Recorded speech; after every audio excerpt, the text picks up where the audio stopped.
Bohéma bola obľúbeným miestom mnohých Bratislavčanov. Náhle však musela svoje brány zatvoriť a nájsť si nové útočisko. S novým začiatkom prišiel čas aj na novú vizualitu. A inšpiráciou nemohol byť nikto iný ako autori Bohémy. Viktor, Poky, Roman a Martin.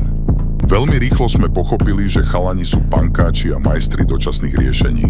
Preto sme si ako zástupný symbol zvolili vec, ktorá fixla už mnohé problémy. Lepiacu pásku.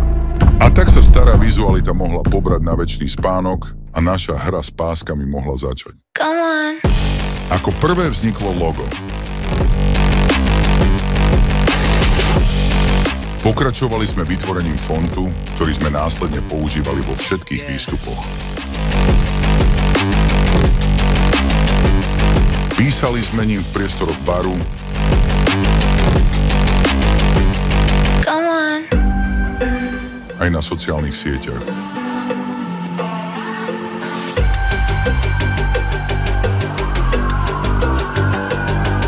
Pásku sme zakomponovali aj do unikátneho packagingu, ktorý si ľudia mohli zobrať so sebou z nášho obrandovaného food trucku.